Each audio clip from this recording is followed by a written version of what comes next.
Thank you for joining us for today's episode of The Real Spill, a podcast where I spill on all things multifamily advocacy and how we as industry professionals can work with our elected officials, stakeholders, and allies to bring about change for the rental housing industry.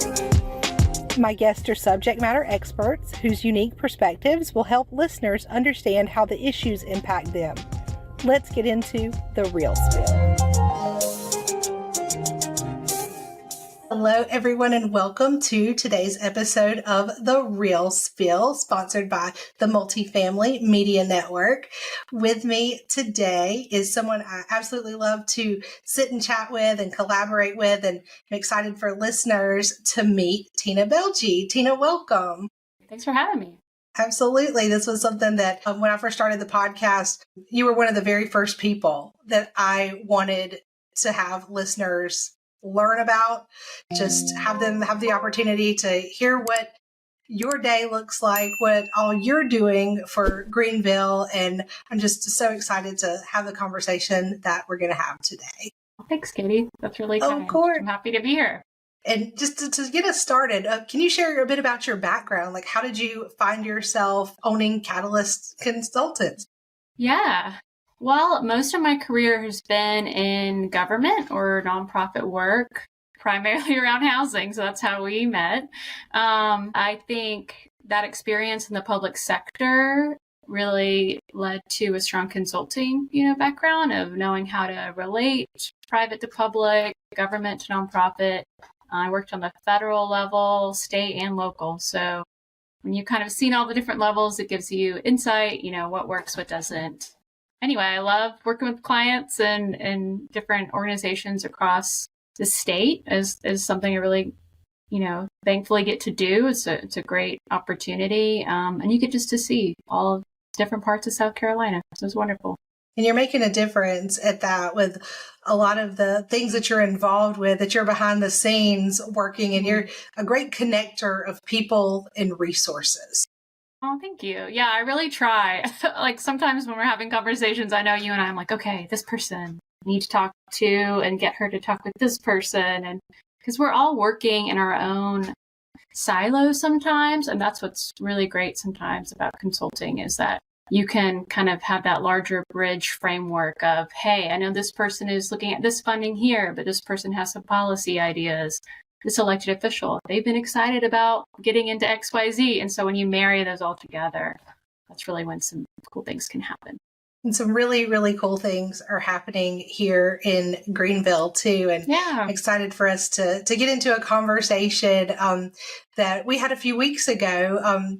We met for coffee and Tina had an idea and wanted to pick my brain. You tell listeners a bit about. Yes, of course. If I think of somebody who's working on policy, I think of Katie because she sees everything, started in property management. So you've got that background, but also just, on the state, on the federal level, everything housing policy. And it particularly, can give me that landlord insight. There's a lot of local landlords I work with here, but I think just giving that broader scope, into larger organizations that are landlords in kind of the national viewpoint. So yeah, I said, Katie, do you want to meet? And we're going to talk about childcare and housing. And so client I'm working on a paper with them. What are some strategies we can do to help institute more childcare within housing? And that can be existing housing and multifamily or single family. The other aspect is how do you incentivize it for new housing? So, and that also can be multifamily or single family. So there's a lot of really cool things going on nationally in the conversation around it just the past few years, and really unique strategies from zoning to financial incentives, to philanthropic partnerships and venture philanthropy. And then we talked about some good in the weeds stuff for landlords because you really have to make it viable for them to partner and see the benefits, which I've been really lucky to just hear really good support and response from our local landlords. I think people would be surprised to know that there are, because at first from a property management perspective, you think, oh God, liability, oh no.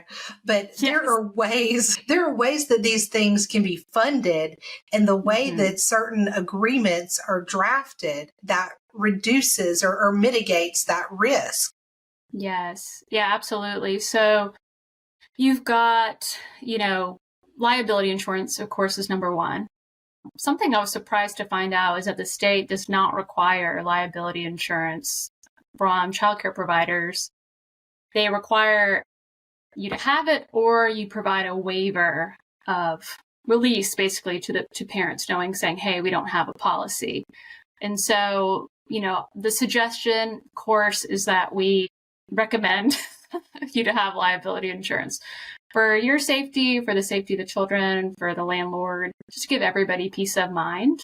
And depending on, whether it's in-home care provider or a child care center on site, the cost varies, but making sure you have all the ducks in a row and you're covered in the case of anything happening. But also a lot of landlords, just in response to liability, said, we're already liable for the children on our property running around without supervision. So, any after-school program, any childcare program during the day that's going to get them more supervised more oversight is going to be better safety for them and better for the property overall. And for the renters too, to be able to know that when they go to work in the morning, it's going to cut down on commute time. And I remember trying to make it to that daycare center to pick up my son before 6:00, or you get fined $5 a minute that you're late. And of course, someone comes in to take a tour at the end of the day. And so you've got to do that. But really, you're thinking, oh my gosh, I hope I get this lease, because I'm going to have to find a way to fund this late fee I'm about to have to pay. And for them to be able to just be at home, it's a broader sense of community, and know that their child is there on the property, being able to be looked after. Yes, access is a huge part of this. For folks who have to go too far, they just don't, right? If you can't find childcare within a close proximity to you, instead they decide to not enter the workforce. And then that actually creates more unstable rents within the community. Evictions go up. I mean, they're quite a bit tied to the economic mobility piece here, not just for that individual. They do in-home care providing, but all the other tenants who have children who are, really left out of the workforce if they're not able to find affordable childcare. And we talked about something that I hadn't heard of before, and that was the term you used, childcare deserts? Yes, childcare desert. Yeah, I mean, you can pull it up. And so this paper will be coming out next month with First Steps of Greenville County. And it'll show you where the childcare deserts are in our county. And interestingly enough, if we focused on some of the existing low-income housing tax credit properties, both existing and some that are coming out of that affordability period, they have the opposite footprint. So if we're able to institute some childcare within some of these properties, it would actually help fill where those childcare deserts are in our county.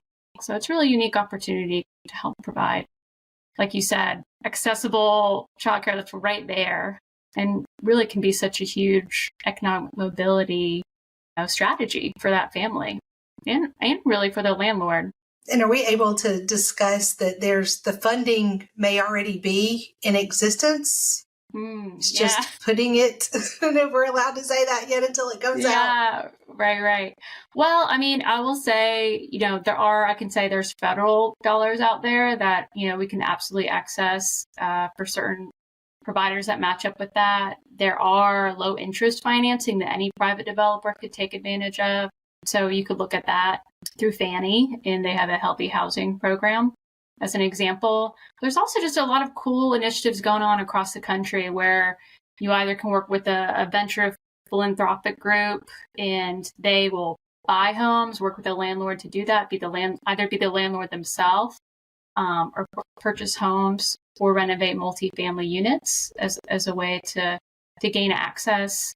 The other way, I'd say is more tricky, and you get philanthropic donors kind of involved in, can we buy down interest rates to make them lower to access opportunities? So I think there's many ways to go. And as far as, local and state funding, I think we'll have to stay tuned on it. But this exists all over the country. So if there are listeners out there that are thinking, this sounds interesting, how would I get involved, or what would be their next step, to contact Fannie or Freddie? Or Yeah, I think it depends on, right, what role they're playing. If it's a landlord, there's a few things. You can look at your lease. I think we talked about that right away and figure out, is this something that you're allowing to your renters? A lot of leases might exclude business, practices within the lease, but maybe you can make an exception for childcare, given you have liability insurance, XYZ, you follow safety and fire health standards, which these are all have to happen anyway. You're going to be registered or licensed with DSS. So there's some of those things. Part of the paper actually has information. If you're a landlord, what are the benefits? So I would definitely say look at that. And then also, what's the pathway? Do you want to help provide group care, a family in-home care, or do you want to help provide center care? And there's different legal requirements that I think a landlord should be aware of. And so that will be presented in the paper as well. So I'd say first do your research. If you're needing some funds to help get it going, yeah, definitely you can look at Fannie. You could look at partnering with a local community action agency is another way to access some federal dollars. But we have some great philanthropic organizations here as well that are talking about childcare and really wanting to focus on it. So I think there's a whole ecosystem here that wants to support this. It's going to be really neat to see how this plays out. And when we start having these things within the community, we can show people what it looks like. If they haven't seen it, it's still, like you said, I'm involved on the national level. We talked about offline. I'm not seeing this discussed as an issue. And I think this is something that listeners from all over the country can really start putting their thinking caps on, because from working in multifamily, I know that there are sometimes areas of the property that the space isn't necessarily being utilized, and absolutely would provide a great place for childcare. Like we talked about a maintenance shop, or sometimes properties that are close physical proximity. Depending on ownership changes, management changes, sometimes they'll buy the property next door and call it phase 2. Well, do they need 2 clubhouses? Do they need, so as they start consolidating, there are likely a lot of unused spaces within a community that could be repurposed for childcare. Yeah, absolutely. That's what we're hearing, especially a lot of the old LIHTC properties that might have had 2 clubhouses, like you said, different phases. One is sitting vacant. That is not only lost income really for that landlord, but it could provide, like you said, a childcare benefit, quality of life boost and that's an amenity, right? That's an amenity that you can reflect right back on rent if you choose to do that. So there are gains here with a landlord and occupying space that right now is really vacant. And then to your point about the playgrounds or public spaces, you can always do a shared use agreement, and that's within certain time frames. It's for the childcare to use at this time, and then after hours, of course, for the community. So there's always ways to make it work. I think it's all about finding a balance. Every landlord's different. Every financial partner is different, whatever that looks like. Is it a LIHTC? Is it a 501c3 bond? Is it just fully private? And is the liability insurance for that provider, going to work well with the insurance that the landlord has? And so finding out all those things together, but at least knowing the pathways, kind of half the battle. It's going to be very unique to see. And I can only imagine, over the years, all the tours I've given, and probably in the thousands, maybe even tens of thousands from the time I was on site to the time I left. But being able to tell that, because people move for all different reasons, that parent, especially those new to the area, and they're like, I don't even know where to start. There's waiting lists, and be able to say, hey, guess what? Let me show you our facility. And I can imagine just seeing the stress. Yes. I could have it all here. And it could run independently from the property management. Like they would have their own set of directors. Absolutely. You could be the owner and lease it out, like most childcare facilities, center facilities are operated that way. And again, it's creating that income for the landlord along with an amenity and benefit, that they're really not really paying out of pocket for it, really. People spend many, many months. I mean, I have one still in childcare, another in first grade of my 2 daughters. And I was for both of them, like very early on in my pregnancy on the waiting lists. And my youngest, I remember getting on in like April or May. She didn't start until February. I think she was 6 months old. Like it's a very intense, and we were able to, pay market. Imagine what it looks like for somebody maybe with the ABC voucher or childcare voucher, where less, centers operate that. So I think the other great thing is when you grow that economic mobility, there are also programs out there that they don't punish you for doing that, right? So maybe you have a tenant who has a voucher and you're accepting vouchers. Right now our Greenville Housing Authority has a Move to Work program, and they incentivize people to have their income grow. And so part of that incentive, not only just to see it grow, but you don't have a cost. There's some actually savings that goes into an account for you while your rent is increasing, right? So it's going to go up. It has to go up because of income standards and HUD.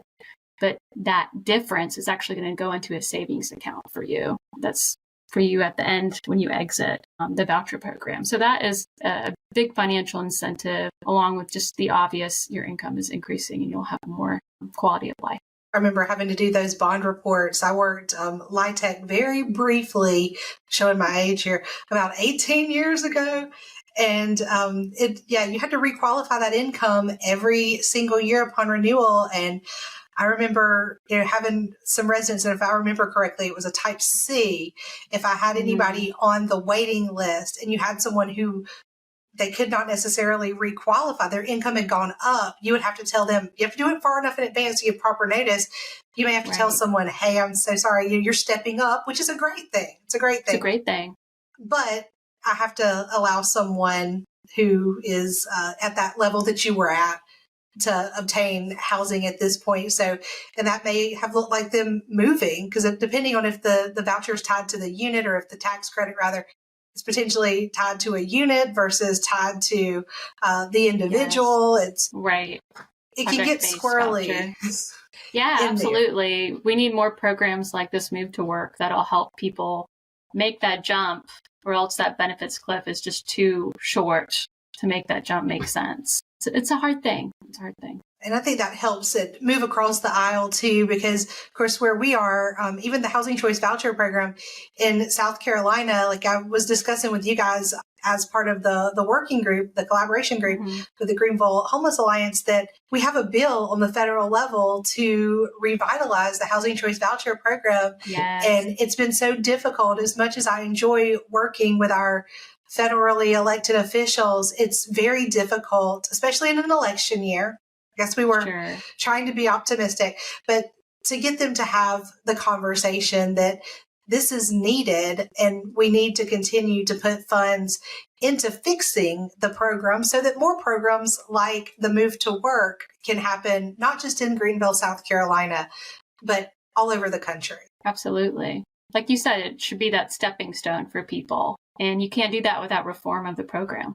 And we're very fortunate here with Terrell that she's she's the CEO of the Greenville Housing Authority, that she's part of a lot of these conversations, and they're doing a lot of work to make things better for people. And I can only imagine if a program like having childcare at the property that adds nothing to the plates of those on site, because I know everybody on site is so busy, and they, a new report and a new software to help you manage that report comes out all the time, because they're very much about data, which is so important. But to tell them that they would have one more thing added to their plate would be probably a non-starter. But this is not something like that at all. And really finding that sweet spot of housing provider that is willing to work with this program and to try it out, and the benefit to the community. I can only imagine the success stories and the video testimonials and being able to take this on a larger scale.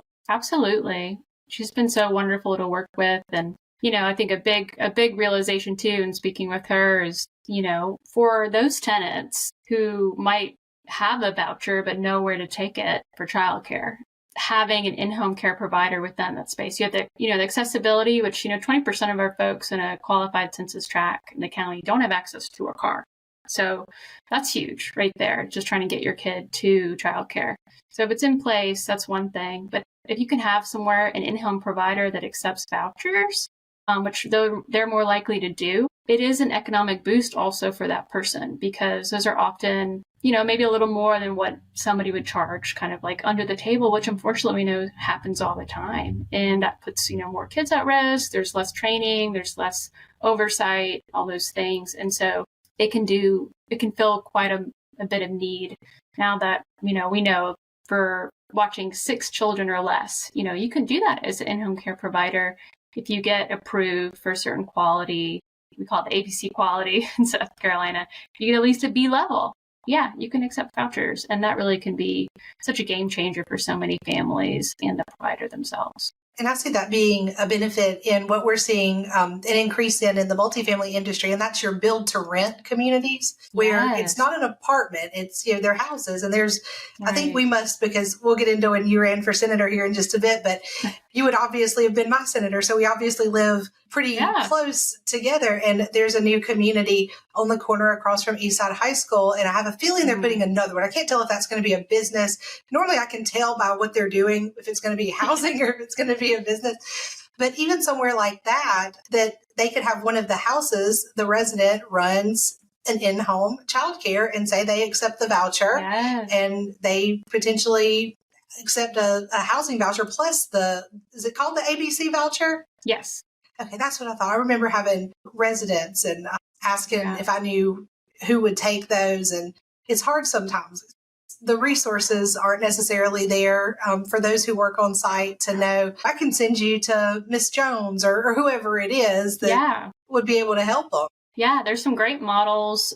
Mission Driven Finance is doing some across the country where they either purchase, scattered site homes in childcare deserts, or they work with the subdivision that's going in and they purchase a number of those homes. This is kind of a venture philanthropy group, and they provide in-home childcare in those homes. And then what's great is that on top of that kind of subsidized rent they have for that provider, after 2 years, they can become a homeowner. And so you have this larger economic mobility story.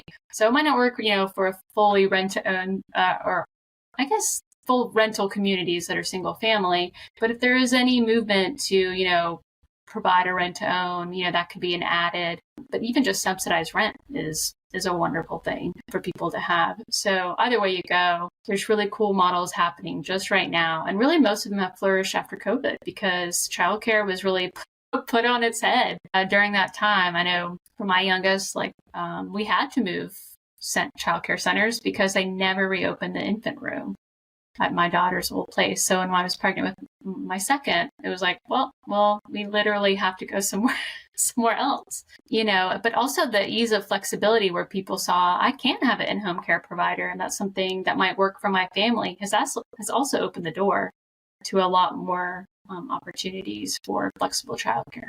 I think people have the misconception that it's going to be more expensive. And I don't think that's necessarily the case because these centers, oh my goodness. And where our son went was very affordable. But granted, he's 16 now, so he's well past that, but it's expensive. And then when you get into the after school care, that's sometimes just as expensive for just a few hours a day as sending them full time to a daycare facility. But have you seen the difference in facilities, what they're charging versus in-home? And is that a misconception? Yes. It is. So right now, in-home care providers cost considerably less than centers.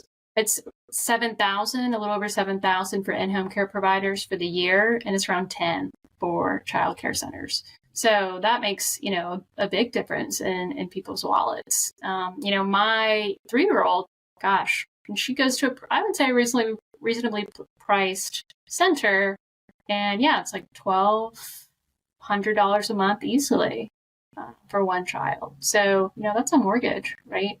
It is. It is more than ours. We bought our house in 2006 and never stepped up. There you go. Right. There you go. Sure. It's so expensive. And we talked about this too. I was very fortunate to have found someone for Jackson back, when I was pregnant with him back in 2008.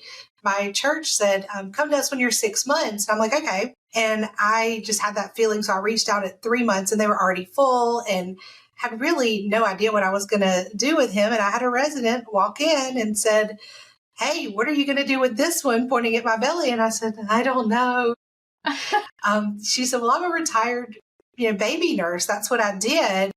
She watched Jackson from the time I came back to work at like 13 weeks and up until he was 18 months old, and got the nickname of Action Jackson, and was a little bit too much for her to handle. But like you said, it was a risk. Like if something had happened there, and it was where I worked, but we didn't even think about it. It was more like babysitting. We weren't looking too deep into it. But now with the experience I have, I would have looked at that with a little different lens. But it was a godsend at the time, because there was no room at the inn. Everywhere was full. And she was a very big blessing. And that's what it's like right now. We have 4,000 children any given time on a wait list for childcare here over 1 to 2 years. I mean, that is, and we're only expected to grow in terms of our children under 5 numbers.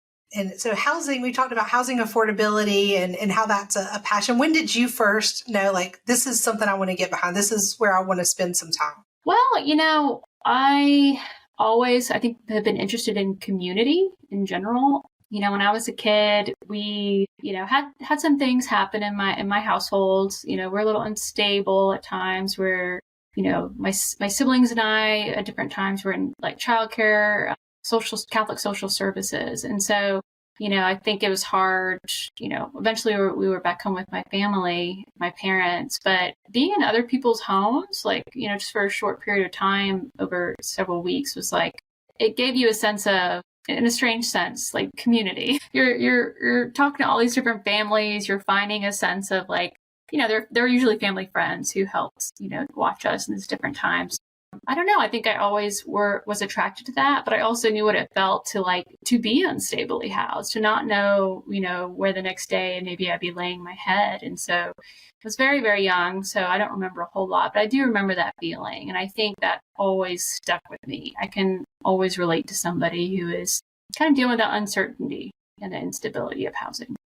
So, I was thankful enough that I was so young. It really didn't affect, a huge trajectory in my life. But we know now, kids under 5 years old in a low-income census tract, if they move more than once under the age of 5, then they are going to have economic and educational outcomes for life that are negative.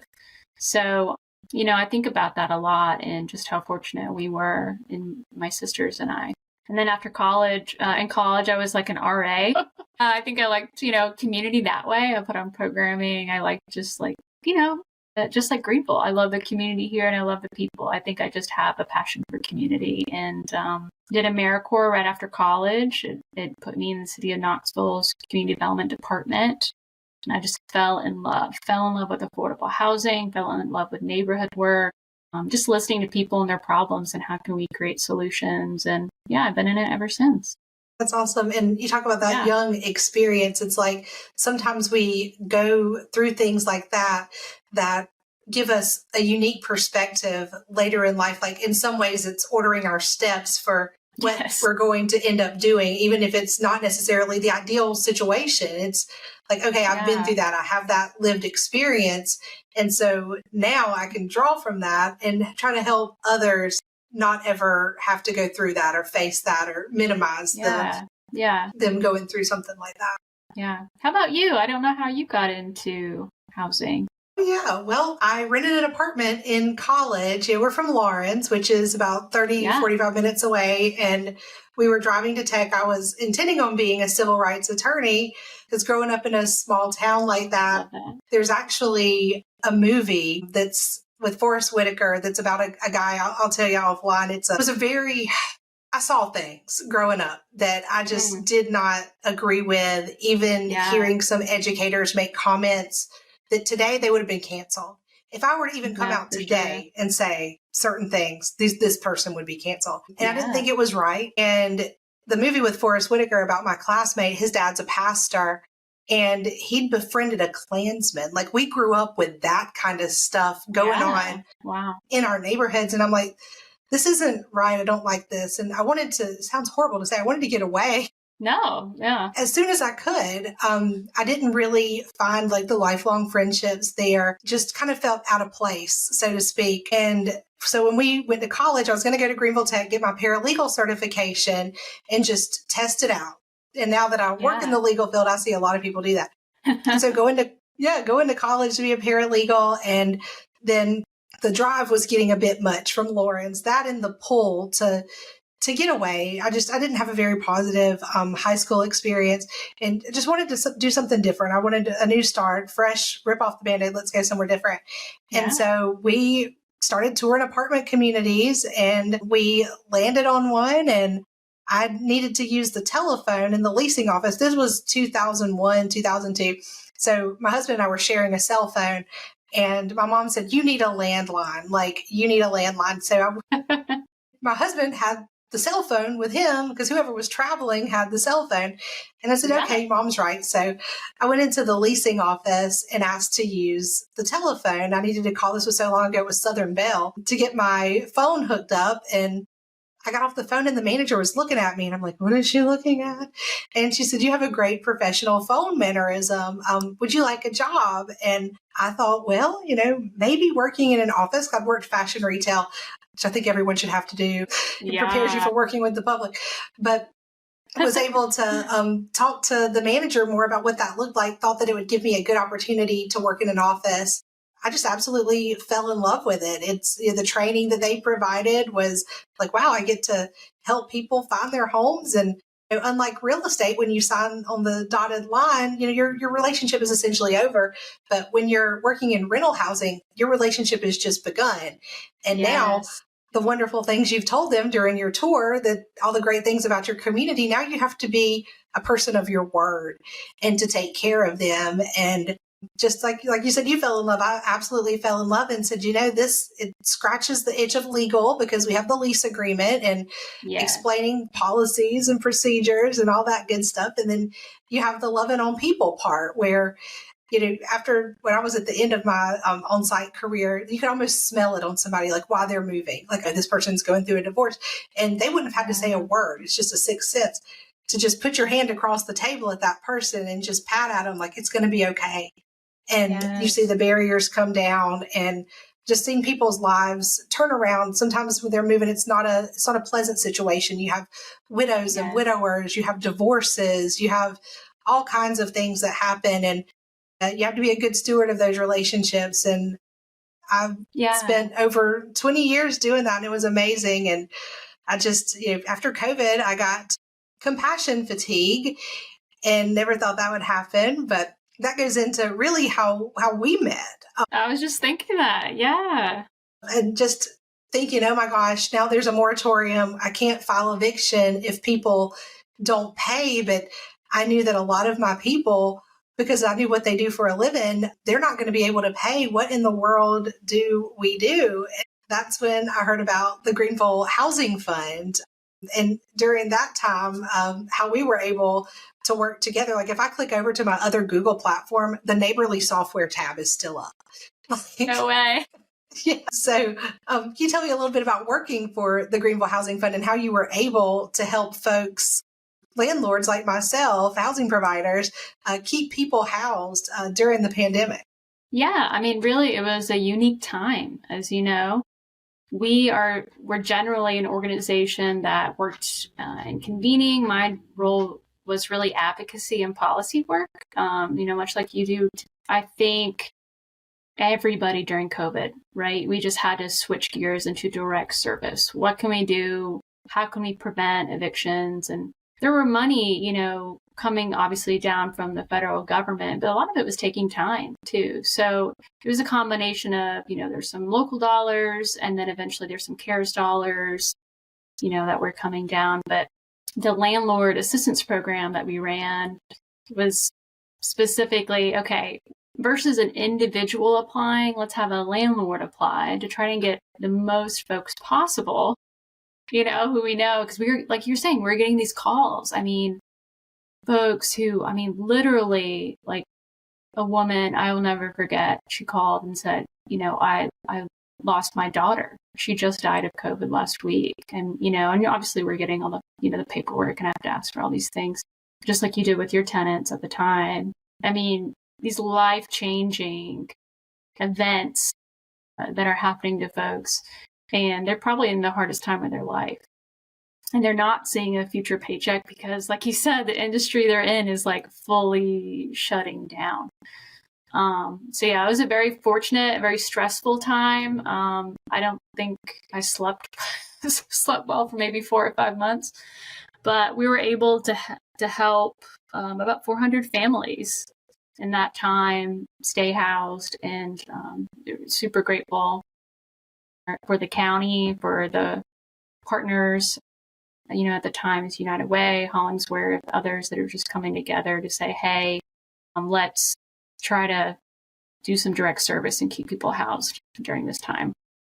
Yeah, and that's how we met, because you were one of the landlords who I was on the phone with pretty regularly. And 14 of those 400 were at my community. I remember doing the math before I left and seeing that it was over $40,000 in ERA that was paid, like you said, directly to me. And one thing that I tried to do as a housing provider, even though I wasn't leasing anymore and managing, you're not the leasing consultant anymore. You're doing different things. So when my leasing consultants would sign leases, I would go out and say, look, if you ever get into a situation where you can't pay your rent, don't run from me. I can help you. Like, I'm connected to people and organizations that can get your rent paid. I don't want you to wait. I want you to let me be the first person that you inform, because time is of the essence. We had to get that in before the companies, ours was I was very fortunate that mine was flexible. But when I would tell them, hey, you're late, come to the office. We can socially distance. We can do all the things. But all I need is for you to send me a picture of the inside of your home. I'll take a picture of the outside. Let's do this application together, and you won't have to worry about it. And it would go, if I remember correctly, up to 120 days in the past, would pay sometimes up to 2 months in advance. Like, look, you can breathe. Like, I can help you. Yeah. And that started us being able to work together. And so as you've worked on projects with the Greenville Homeless Alliance, bringing me to the table has been something I've really enjoyed working with that group and trying to make a difference here in the community. Yes, same. We've definitely benefited strongly, I think, from your voice, especially with the recent research around evictions in Greenville County. Just having that perspective, both from a landlord perspective, obviously your experience as a property manager, but also, with your current position, being in the courts, exactly what it looks like, how much, small reforms can make a big difference within our eviction system, our housing court system, all of that.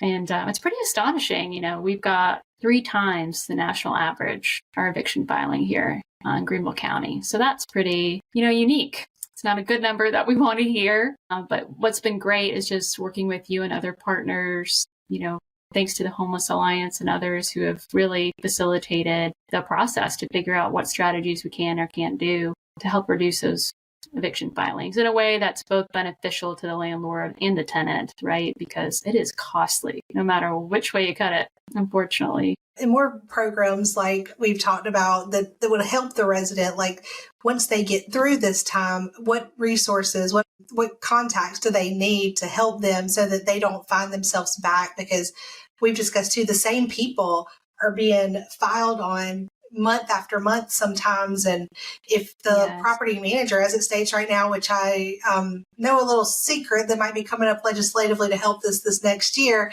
I feel like you probably know too. About. Yeah, so we'll see what we can get done there. But if a property manager doesn't know how to read the public index properly, or if the software can't tell, okay, this was a late payment, and they filed because they can.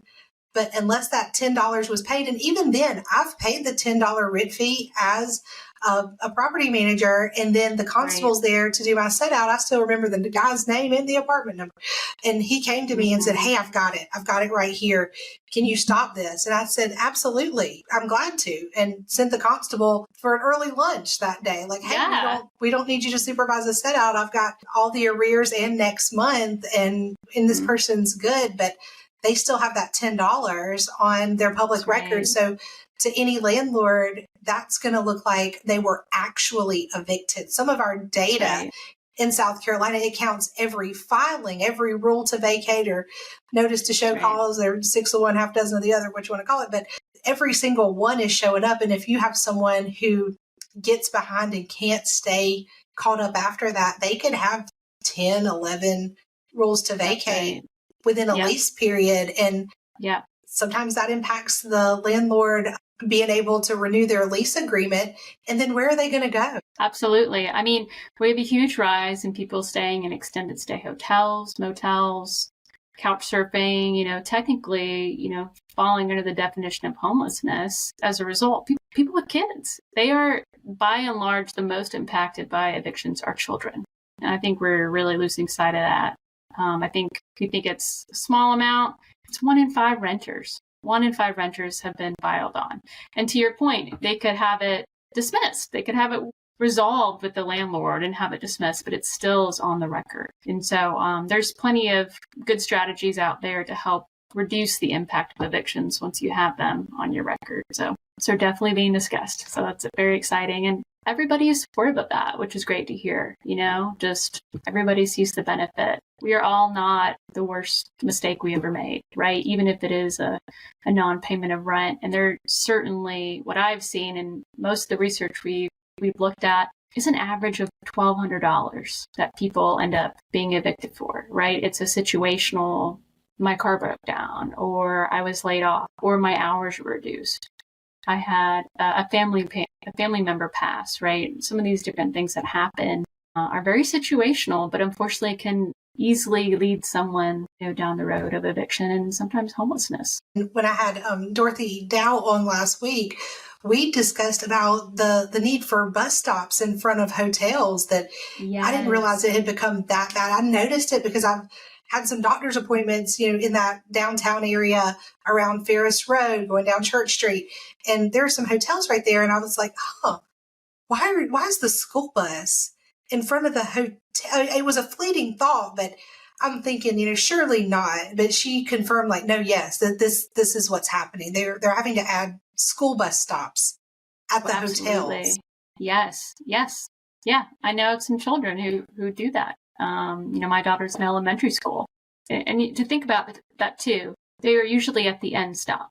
So they will be on the bus for 2 or 3 hours sometimes, right? Because they're at the very end, they're at the very beginning of the day, all those things. And it's great that we've been able to make those accommodations, but it's also we shouldn't have to make those accommodations. Before COVID too, we used to have probably 1 or 2 hotels that we know had children actively staying there. During COVID, it was up to 5 and 6. And unfortunately, because of these filing rates, it's certainly not less than at that time. If anything, we've seen it get worse. So what's good to know is we're seeing people come from Asheville now. Yeah, right. We're getting some folks that have been some communities. I have a friend who works for CoStar, apartments.com. She was giving me some stats that there are 400 unit properties that are just gone in Asheville and in Western North Carolina. And a lot of these folks are making their way to Greenville. And so the city and the county are having to kind of do some shifting to see what they can do to help with the influx of people because they have nowhere to go. Sad, so sad. And unfortunately, it's also an opportunistic thing you see also. I mean, I've seen Airbnbs around the county post Helene shoot up in price, right, as a result of that demand. And I can't imagine going through that and having to relocate your family after such a probably traumatic event. Thankful, though, that our community has been very giving. I mean, continuing to be very given to the Asheville area community. So that's been a pleasant silver lining for sure. We do have some pretty great elected officials that we're lucky to be able to call on, and you're very well connected. How has your experience been working with elected officials on all levels to try to get things passed? Are you finding that they're easy to work with? They want to sit down and talk about these things? I mean, I definitely think it's issue specific, just like anything, right? But housing, I've always find people are interested, right? Because their constituents are expressing an interest in lack of affordability, and whether it's, something in their current life or their children who want to be able to move back here, or maybe they have an aging parent. Where are they going to live? to experiencing something like, wow, we have an increase in homelessness. How do I get involved and how do I advocate? So they're hearing all these things in the reports. We've had so much good coverage and so much good work really over the past decade, especially I've been able to work with the county in my previous role. And, the past 4 years, we had 4 different wins for county and housing policy. I really credit that to, the current council, who it is not a red or blue issue. It is just not, right? At the end of the day, people need housing to be stable and thrive. And a lot of our incomes for the most essential jobs just do not have rents or mortgages that are available to them anymore, right? And that's just a national problem. And thankfully, our local county leadership has stepped up, whether it was, passing money through American Rescue Plan dollars, obviously the ERAP that you mentioned, which came out of COVID funding. We had a multifamily tax abatement pass in 22, which is really to incentivize the private sector to include more affordable housing. Obviously, our Unified Development Ordinance is going right now through the county, which is a big talk about affordable incentives. And the city did that last year. Last summer, they passed affordable housing incentives, which has been huge. And obviously, they put a lot of dollars into the Greenville Housing Fund through different loans to support affordable housing. So we've been just really fortunate with, I think, the leadership we've had here.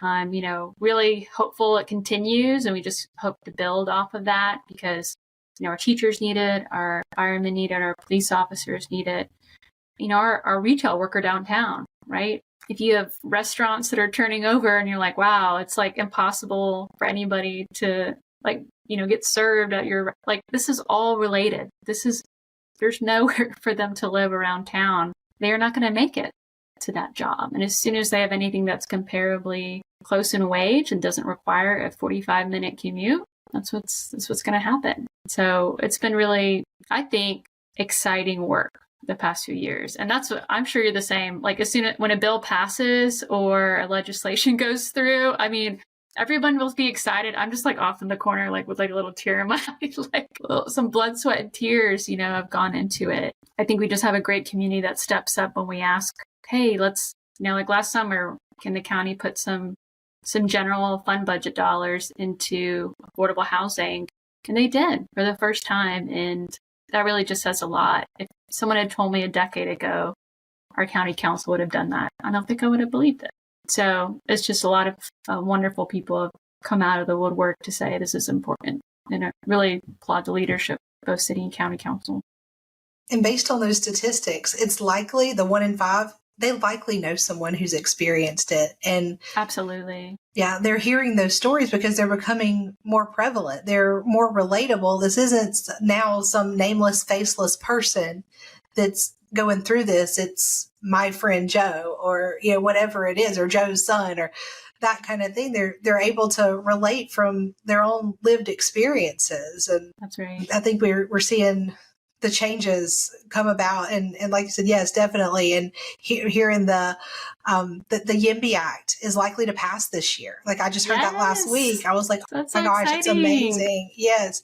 All 3 of our, we have a changeover in the 3rd district with Sherry Biggs coming in, with Jeff Duncan not seeking reelection, but Jeff, William, and Ralph were all on the YIMBY Act. And when we hopefully see that pass this year, I'm going to be like you in the corner, because numerous meetings, both in the district and in their DC offices have taken place to educate them on what that means. And it's definitely meaningful work. And it's being an elected official is something that you tried a little bit a few years ago. Yes. When you ran for senator, what was that experience? What made you say, okay, I'm throwing my hat in the ring this time? Question. Yeah, it was for SC Senate, District 6. It was 2019. It was a special election. I think that was a huge part of it.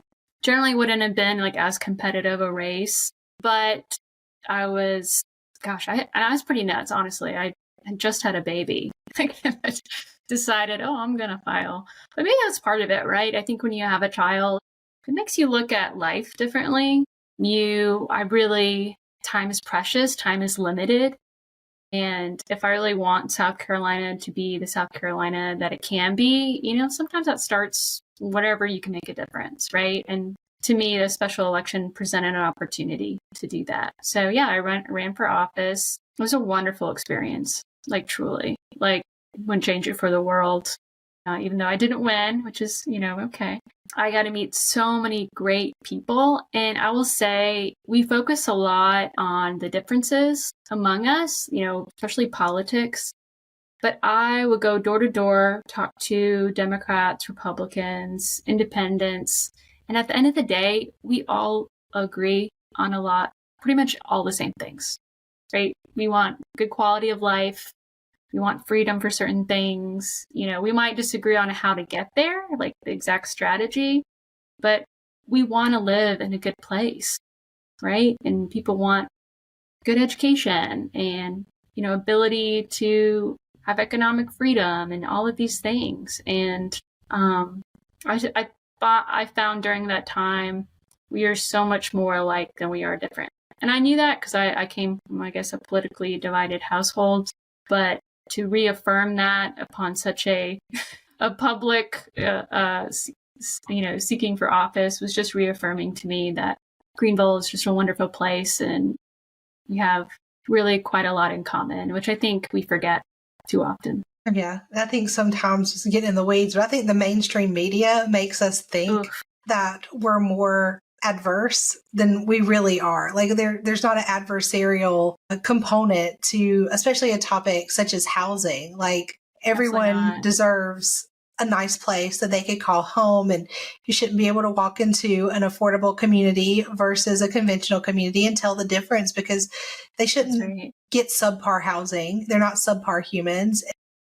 Just being able to sit down and have those conversations with policymakers and elected officials is very much what you explained there and described. You're focusing more on your commonalities, and sometimes it's more of the minutia of do we go right to get there? Do we go left? Which way do we go? Do you think you'll ever run for office again in the future? Yes, I do think I will. Yeah. I think you would make a great elected official. Oh, thank you. I felt it from the time I was a little girl. I remember watching debates with my dad, like growing up, and thinking maybe that's something I could do one day. Like, it seems like a great way to help people. I just really believe in public service. Whatever you're doing, you don't even have to be in government to do that. I think that's what's also beautiful about it. Everyone can find a space to help with those in need, but also just to live in community, right? Whatever that looks like for you. And that's where people find the most happiness. It's around others and relationships and community. And, I know I get the best feeling when I'm helping people through things and doing some of this problem solving with you and other partners, because this is what's going to help make our community better and people thrive at the end of the day, which is only going to make everybody happier, right? And it helps that there's an economic boost too. That never hurts. And like you mentioned, life is precious. Life is short. We have to do the very best it is to do the best we can with the time it is that we have here. Yeah. And to leave things better than we found them. That's right. That's all we can do, right? One day at a time, as much as you can. And obviously take the rest, find the joy, do all the things that you can for yourself as well and for your family. But, maybe think if that joy can sometimes align up with others, right? It's Thanksgiving week. This will air in December, but with it being Thanksgiving week, what is something that you're most thankful for this season? Oh, goodness. I'm really thankful for, it's just too broad, but my life. I'm thankful to be 34. Not many people, some people don't make it that far, I'm thankful for my family and my business that I get to work across the state and different states in our country to help with affordable housing. And it's unfortunately a problem that's not going away anytime soon. But I just feel very fortunate that I get to help lend my skills to better that. Yeah, and super thankful just for the Thanksgiving food too, not gonna lie. I'm so ready for some pumpkin pie and I'm really a fall, maybe that's really basic, but pumpkin spice latte, sweaters, fire, give me a pumpkin pie, 100%. How about you? Oh, yeah. Well, and we're fortunate to live in the part of the state that we do because we can see the mountains sometimes from our Yes. houses. Like when they cleared the land for some of that development, we were coming home from the gym and I'm like, there's mountains. We can see them from here. But you can Yes. see the leaves changing colors and just we live in such a beautiful part of the state to be able to have all those things. There's a Starbucks on every corner. They're putting another one up across from Brushy Creek Elementary School. Okay. Yeah. We go to the gym with Josh Clayton from Clayton Construction. Yeah. Oh, he's very strong, like ridiculously strong. But I'm like, Josh, what you putting in the parking lot here of the Crunch Taylors? And he's like, oh, it's a Starbucks and maybe a Chipotle. I'm like, okay. Man. But we have the ability to have those things right around the corner. But this year, and I can't turn my camera really to look at it, but I have a sign in my home office that says, this is everything I've ever wanted.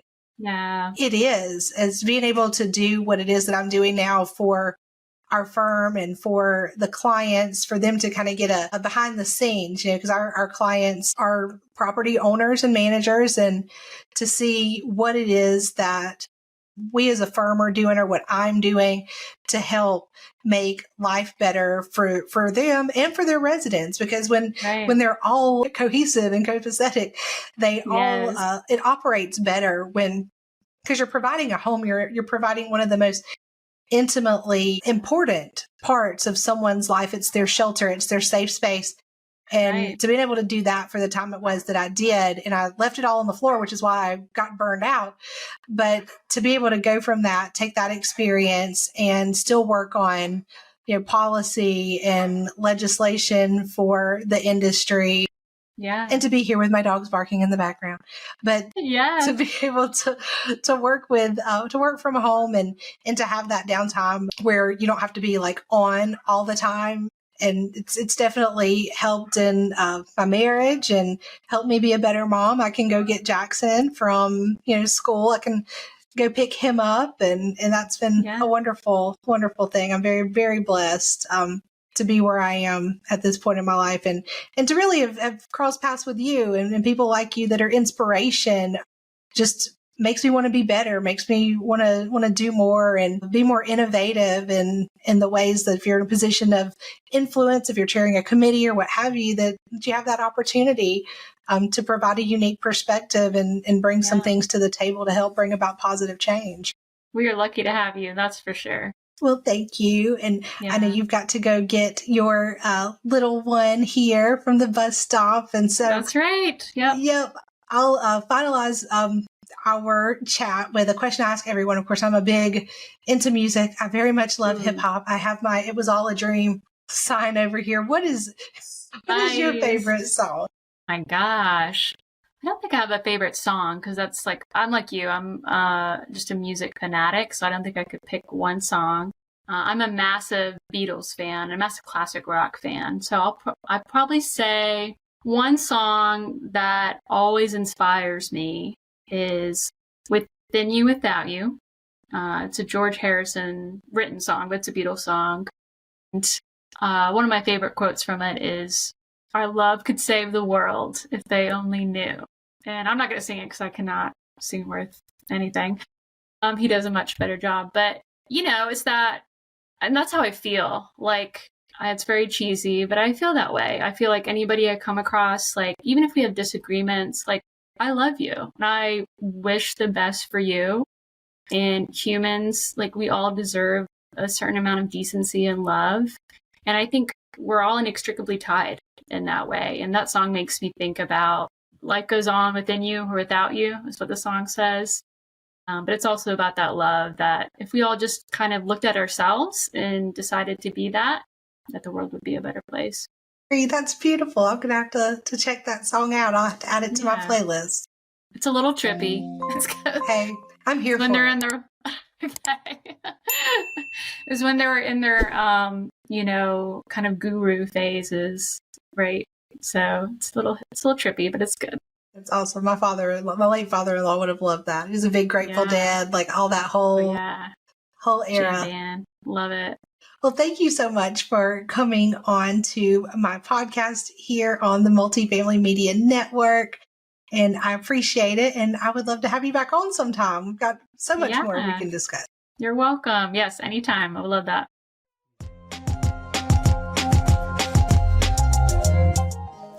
And that's a wrap on today's episode of The Real Spill, a podcast where I spill on all things multifamily advocacy and how we as industry professionals can work together with our elected officials, stakeholders, and allies to bring about change for the rental housing industry.